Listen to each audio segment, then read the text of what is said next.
Hello everyone, my name is Armia and today we are checking out a suggested video by TheVolgun about the SCP classifications. Apparently, there's been a bunch of new stuff in SCP over the last few years that I think I should be caught up on before I start doing the SCP reactions proper. So that's what we're doing here.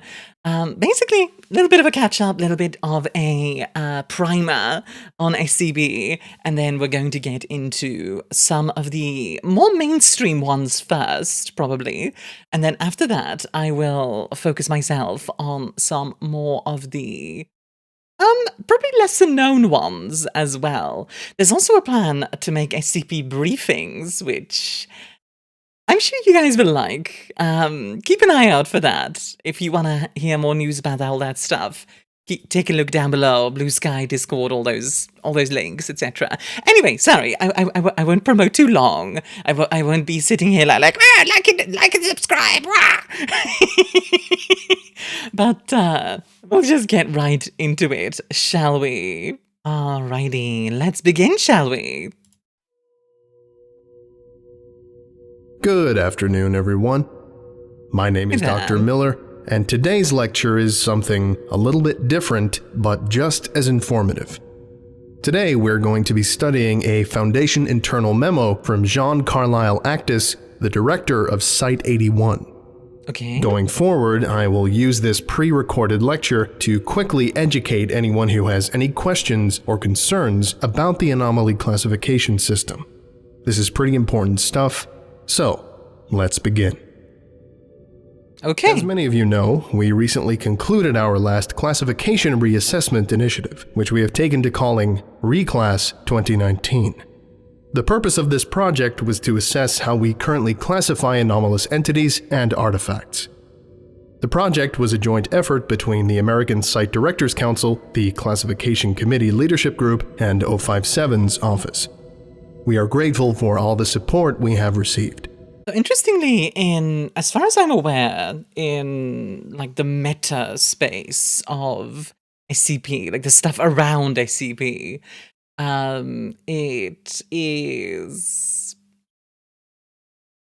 it used to be the case that like there was like Safe and Keter and Euclid. And that caused a lot of, like, confusion, because safe implies, well, safety, right?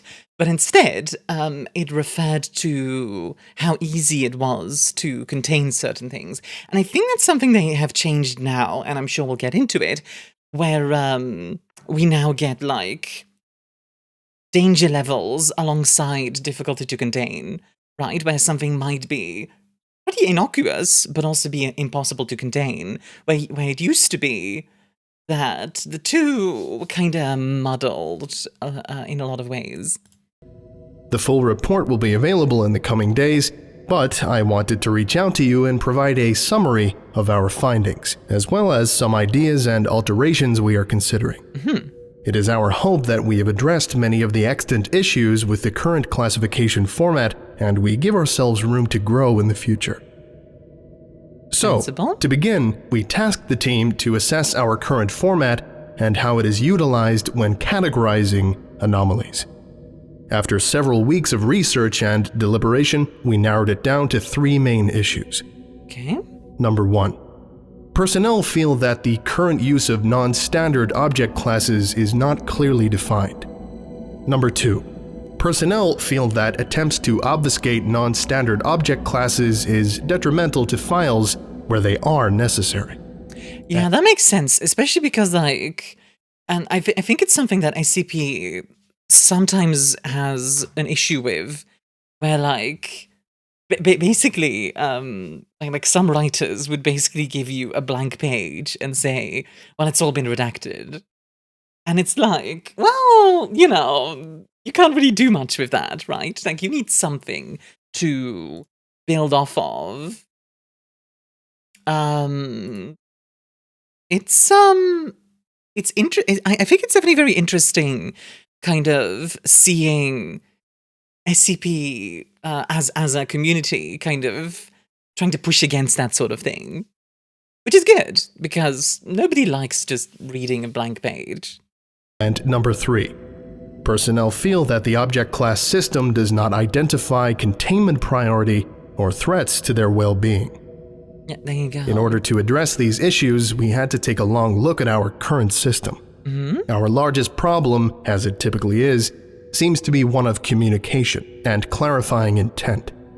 As our organization steps into the new century, we are met by many challenges, foremost of which is our renewed dedication to the safety of our researchers, security personnel, academic and administrative staff, and anyone else under the Foundation's umbrella.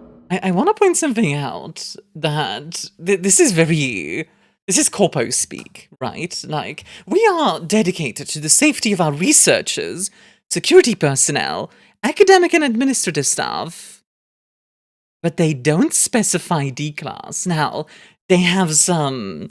They can say, oh, no, we totally mean D-class as well, because that's everyone else, right? Like, that's part of it. That's definitely what we mean. But you can tell there's this sort of... There's a slight callousness there, like a subtle callousness. And I think that's really fun to put into writing, that sort of... that subtlety, that sort of slight danger, you know what I mean?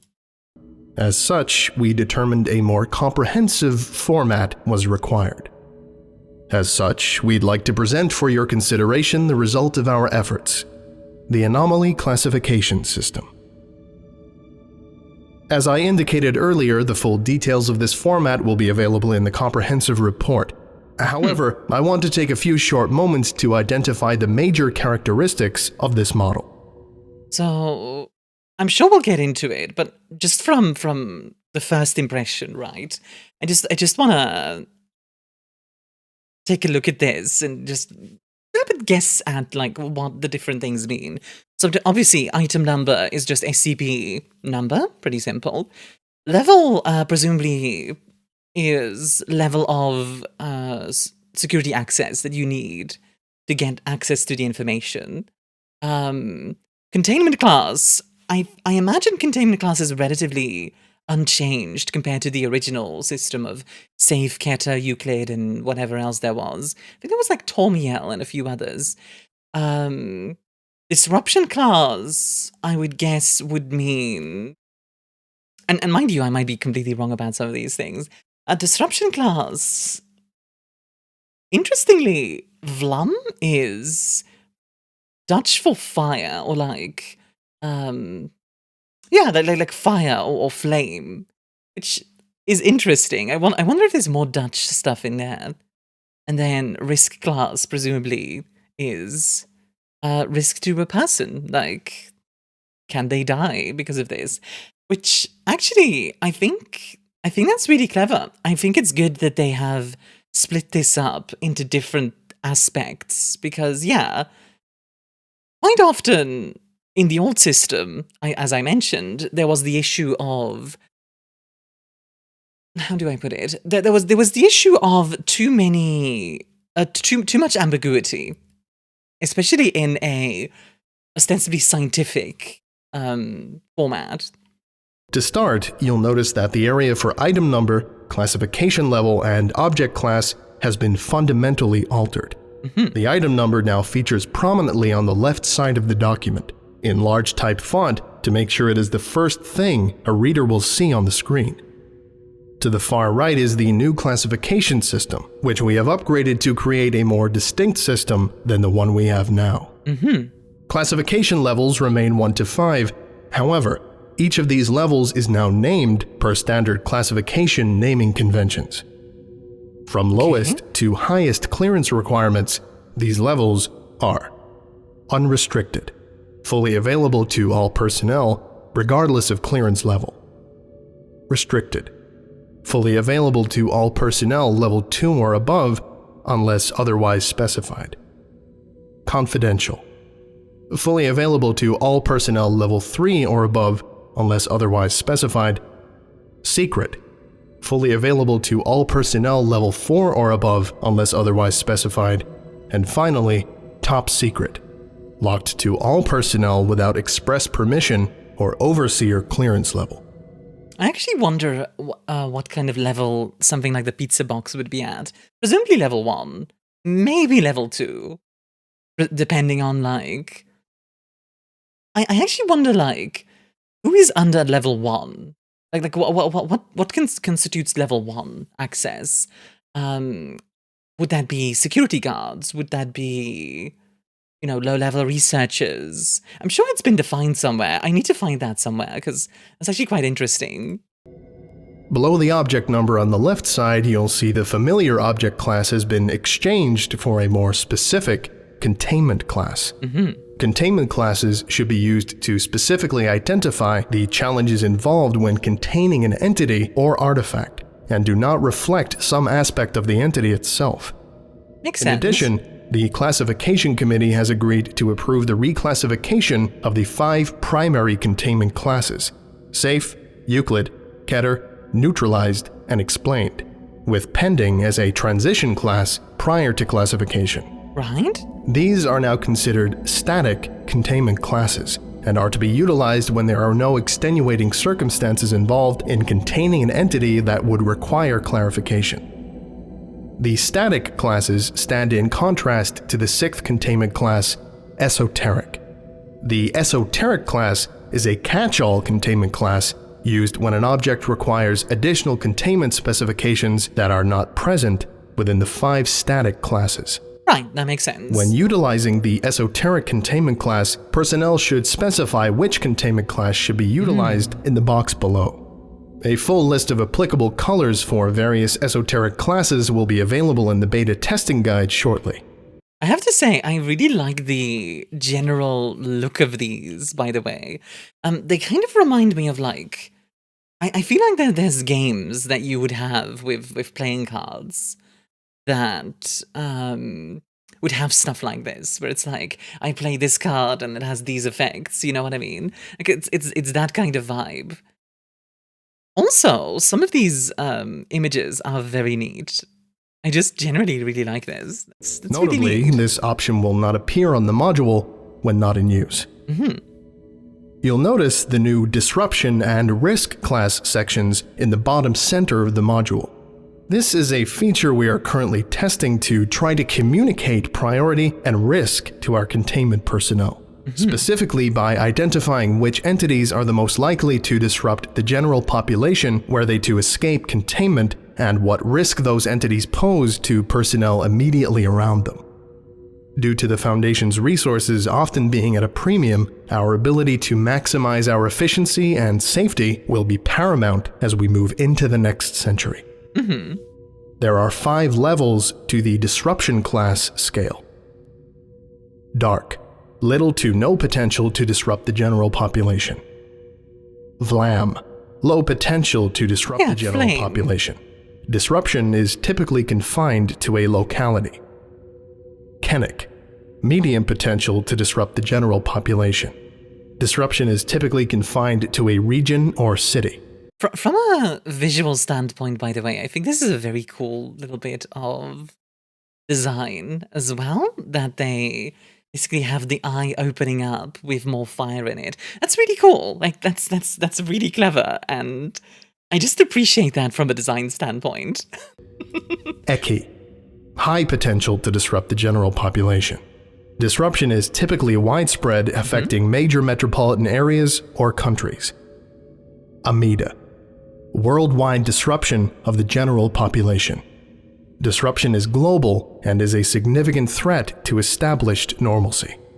Threats that have the potential to disrupt an area larger than the boundaries of the planet Earth fall within the bounds of the Amida classification. Makes sense. There are also 5 levels to the Risk class scale. Notice: the anomaly in question has low risk potential. Individuals nearby may feel minimal effects from the anomaly, but these effects rarely pose any harm or even discomfort. Caution: the anomaly in question has a moderate risk potential. Individuals nearby will likely experience the effects of the anomaly, and these effects may cause discomfort or harm. Right. Warning: the anomaly in question has a high risk potential. Individuals nearby will likely experience the acute effects of the anomaly and will be at risk for experiencing severe harm up to and including death. Danger.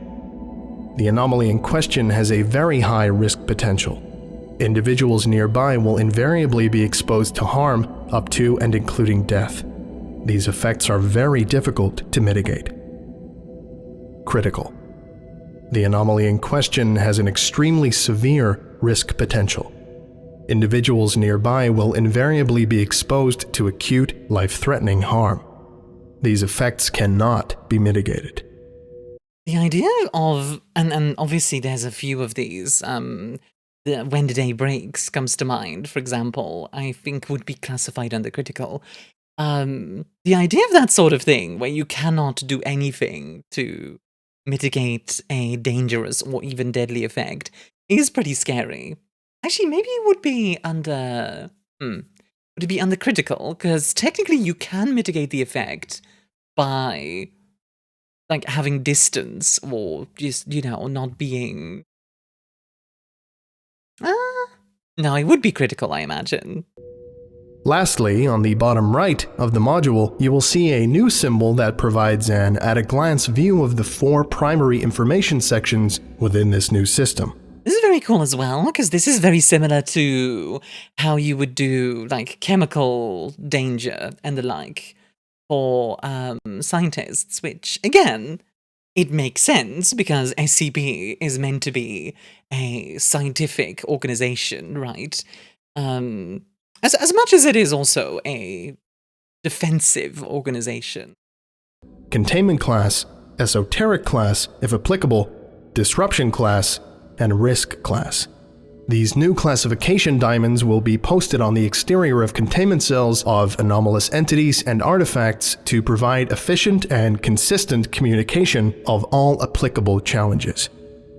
The purpose of these changes are to provide better communication between our classification officials and our boots-on-the-ground containment personnel.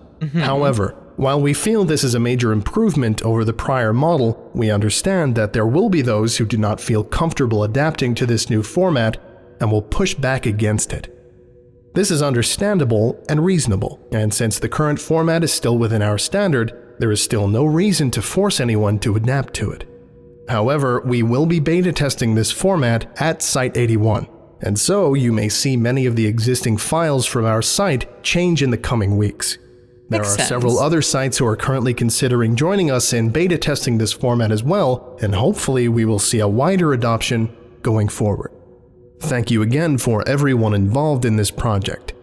Most sincerely, Jean Carlisle Actus, Director, Site 81.